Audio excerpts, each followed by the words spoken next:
And now, for our very special guest, Morley Amsterdam. Where's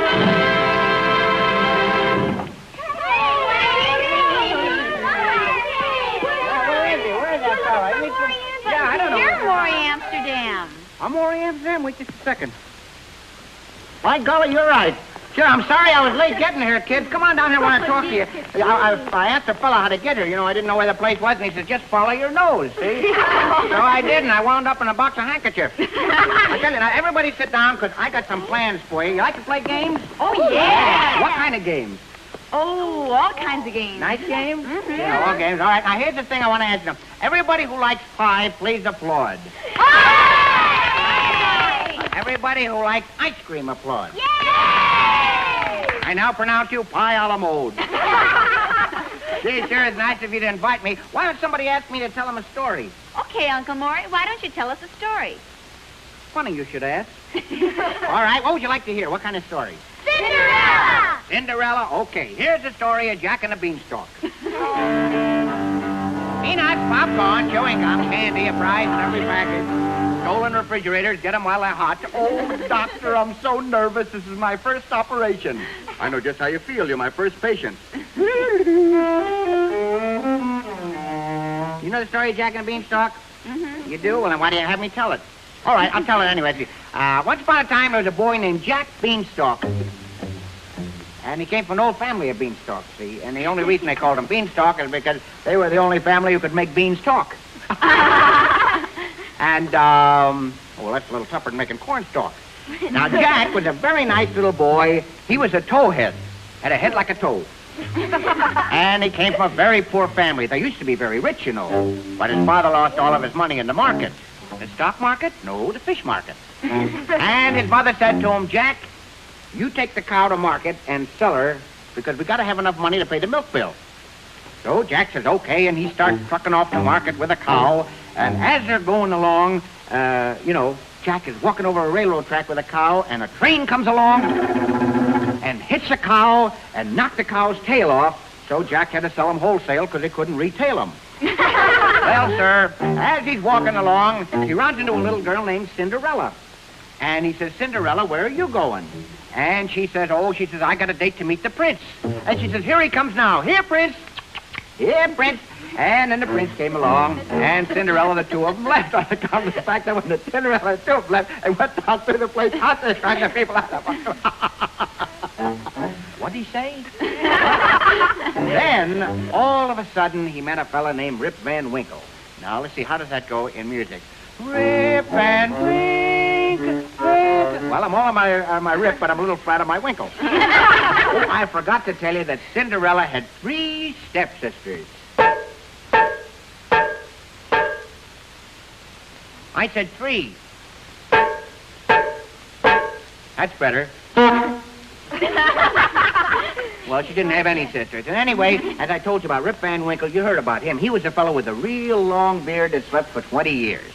And he slept under a fir tree, you know, and he kept dreaming about mink coats and all different kinds of coats and stuff. And when he got up, he realized how late it was, and he started running. And he's running and running, and all of a sudden he stepped on his beard, and he ran all the way up to his chin before he could stop and broke his neck. Now, as Jack was walking through the woods, he ran across another little girl, and her name was Little Red Riding Hood. And he said to her, I often wondered about that. How come your name is Little Red Riding Hood? And she says, I guess it's because my mother washes me in mercurochrome. And he said, where are you going? And she says, well, I got a date to meet the wolf because we're going over to see the Sleeping Beauty. We're taking her an alarm clock. It's her birthday. And he says, well, who is the Sleeping Beauty? Oh, the Sleeping Beauty is a wonderful, wonderful girl. And she, let me see, what does she do? It's going to take me a minute to think about this. Oh, yeah. So he says, the Sleeping Beauty is a very beautiful girl, and she has long black hair growing down her back. Too bad it's not growing on her head. And he says, long, real cold black hair, and every night she has to shovel it into a snood. And while she was sleeping, she kept dreaming about opera. You kids know anything about opera? No. You don't know nothing about opera? Good thing I showed up. I want to tell you about opera. Opera is like, well, did you ever see one of those murder mysteries? Only in opera, when a fella gets stabbed, instead of bleeding, he sings. Now, this is a story of Carmen, or She had a peaches and cream complexion because somebody hit her in the face with a breakfast tray. It's a musical thing, you know, they all sing and everything. And Carmen was a very, very nice girl. She was a palm reader. She used to read palms. And she had a midget sister who used to read knuckles. And one day, what's your name? Oh, George. Hey, George, how old are you? Oh, I don't know, 10 or 11. 10 or 11. You like girls? No.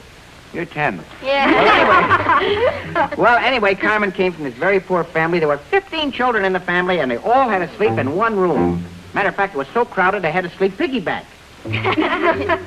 Well, they didn't mind, but the pig complained. But they were so poor, and they hadn't eaten for days and days and days, and one day the stork paid them a visit, and their little faces were all wreathed in smiles.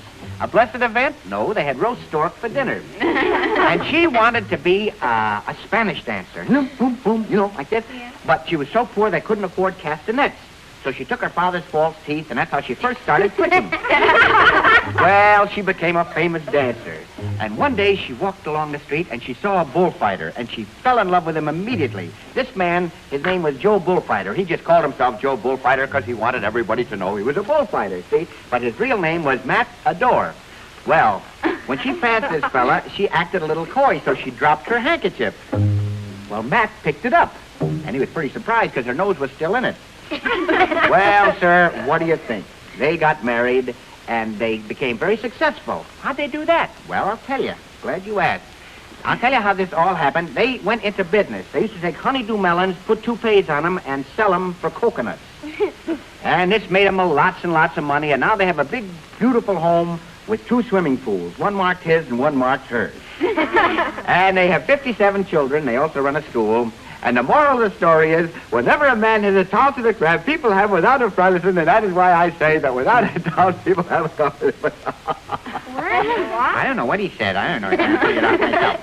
So, it's like I was always telling you, they sing a song as they are around the house that I'm going to play for you now. This song is a wonderful song that has never died till now. This is a song entitled, The Sun Shines Bright in My Old Kentucky Home, because we got a hole in the roof. Or, when Mrs. Moore begins to snore, she blows the blankets all over the floor. Or, Mrs. Brown started to frown when the waiter dropped their lobster down her evening gown. That's really not the title, but I say that because when I play people have a title.